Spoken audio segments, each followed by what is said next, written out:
ज़िंदगी में हम सब ने कभी ना कभी ऐसा फ़ील किया है कि हम किसी सिचुएशन में फंस गए हैं, पर हमें समझ नहीं आता कि कब और कैसे उसे छोड़ना है। आपने भी शायद कभी ये सोचा होगा कि कभी कभी लेटिंग गो करना ही सबसे बेस्ट ऑप्शन है, पर दिल से मान नहीं पाते। आज हम डिस्कस करेंगे कि कैसे हम साइंस पहचाने कि लेटिंग गो करने का वक्त आ गया है। Hey everyone, welcome back to your channel Sejal here. आज का टॉपिक है realize when it's time to let go. हम सब ज़िंदगी में कभी ना कभी ऐसे फेज से गुजरते हैं जहाँ हमें किसी रिलेशनशिप, जॉब या सिचुएशन को लेट गो करना ज़रूरी होता है, पर हमें समझ नहीं आता कि ये डिसीजन कब लेना सही होगा। आज मैं आपके साथ कुछ ऐसे साइंस और टिप्स शेयर करूँगी जो आपको हेल्प करेंगे डिसीजन करने में कि कब लेट गो करना ही सबसे बेस्ट ऑप्शन है। तो बिना किसी डिले के स्टार्ट करते हैं। The first thing you should realize manipulation, being manipulated. Manipulation अक्सर तब होती है जब किसी के वर्ड्स इनकंसिस्टेंटली उनके एक्शन से मैच नहीं करते। वो आपको सपोर्ट, कमिटमेंट या चेंज का प्रॉमिस करते हैं, लेकिन उनका बिहेवियर कुछ और ही बताता है। ये इनकंसिस्टेंसी कन्फ्यूजन, फ्रस्ट्रेशन और इमोशनल ड्रेन का कारण हो सकती है।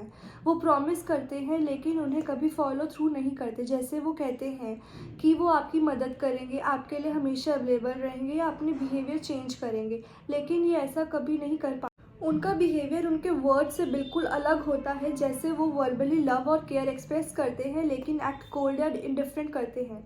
वो अक्सर एक्सक्यूजेस बनाते हैं, अपने वर्ड्स को फुलफिल नहीं करने में उनके रीजंस अक्सर बिलीवेबल नहीं होते। वो अपने एक्शंस की रिस्पॉन्सिबिलिटीज़ नहीं लेते, बल्कि वो दूसरों के सर्कमस्टांसेस को ब्लेम करते हैं। अगर मैनिपुलेटिव बिहेवियर बाउंड्री सेट करने के बाद भी कंटिन्यू होता है तो आपको डिस्टेंस बनाना चाहिए। अपनी वेलबींग और मेंटल हेल्थ को प्रायोरिटाइज करें। मैनिपुलेशन को समझना और पहचानना बहुत ज़रूरी है हेल्दी रिलेशनशिप मेंटेन करने के लिए। जब वर्ड्स एक्शन से मैच नहीं करते, ये अक्सर मैनिपुलेशन का साइन होता है और ये एसेंशियल है कि आप बाउंड्री सेट करें और अपने वेलबींग को प्रोटेक्ट करें। अपने इंस्टिंक्ट्स पर ट्रस्ट करें और अगर मैनिपुलेशन बिहेवियर कंटिन्यू होता है तो लेट गो करने के लिए तैयार रहें। अपने मेंटल हेल्थ और पीस को प्रायोरिटाइज करें। Okay, so next topic, being easy. What they easily get will never be value. लोग अक्सर उन चीज़ों को वैल्यू नहीं करते जो उन्हें आसानी से मिल जाती हैं। जब आप हर वक्त अवेलेबल रहते हैं और अपने आप को ईजी बना लेते हैं तो लोग आपकी इम्पोर्टेंस को नहीं समझ पाते। ये ज़रूरी है कि आप अपनी वर्थ को पहचानें और अपने आप को इतना ईजीली एक्सेसिबल ना बनाएं। आप हमेशा हर किसी के लिए अवेलेबल रहते हैं, चाहे वो अपने प्लान्स को कैंसिल करना पड़े या अपनी कन्वीनियंस को कॉम्प्रोमाइज़ करना पड़े। आप कभी भी नो कहने से डरते हैं और लोग आपकी इस वीकनेस का फ़ायदा उठाते हैं। अपने आप को वैल्यू करना सीखें। आपकी टाइम और एफर्ट्स की भी वैल्यू होती है। जब आप अपनी वर्थ को पहचानते हैं तो दूसरे लोग भी आपकी रिस्पेक्ट करना शुरू करते हैं। अपने टाइम को वैल्यू करें और सिर्फ उन लोगों के लिए इन्वेस्ट करें जो आपकी प्रेजेंस को जेन्युइनली अप्रिशिएट करते हैं। टाइम और एफर्ट्स को प्रायोरिटाइज करके आप अपने आप को वैल्यूएबल बना सकते हैं। जब आप अपने लिए रिस्पेक्ट डिमांड करते हैं तभी दूसरे लोग भी आपकी रिस्पेक्ट करना शुरू करते हैं। Next, wasted time. Nothing worse than wasting time. जिंदगी बहुत शॉर्ट है और हमें अपना टाइम वाइजली इन्वेस्ट करना चाहिए। डम लोग या ऐसे लोग जो आपकी ग्रोथ और वेलबींग को हिंडर करते हैं, उन पे अपना टाइम वेस्ट करना बिल्कुल भी सही नहीं है। ये ज़रूरी है कि आप अपने टाइम को उन लोगों और एक्टिविटीज़ में इन्वेस्ट करें जो आपको पॉजिटिव एनर्जी और ग्रोथ देते हैं। वो लोग आपकी रिस्पेक्ट नहीं करते और आपके टाइम और एफर्ट्स को वैल्यू नहीं करते, उन पर अपना टाइम बिल्कुल भी वेस्ट मत कीजिए। उनके साथ रहने से आपकी हमेशा नेगेटिव एनर्जी और वाइब खराब होएगी। अपने टाइम को उन लोगों के साथ स्पेंड करें जो आपको सपोर्ट करते हैं, मोटिवेट करते हैं और आपकी ग्रोथ में मदद करते हैं। जब आपको लगे कि कोई आपका टाइम वेस्ट कर रहा है, एसर्टिवली से नो। आपको अपने वेलबींग को प्रायोरिटाइज करने का राइट है। Change your mind. कभी कभी ज़िंदगी में ऐसा वक्त आता है जब हमें अपने डिसीजंस या सिचुएशंस को रिकंसीडर करना पड़ता है अपनी मेंटल पीस और वेलबींग के लिए। लेट गो करना ज़रूरी होता है। चलिए इसे डिटेल में समझते हैं।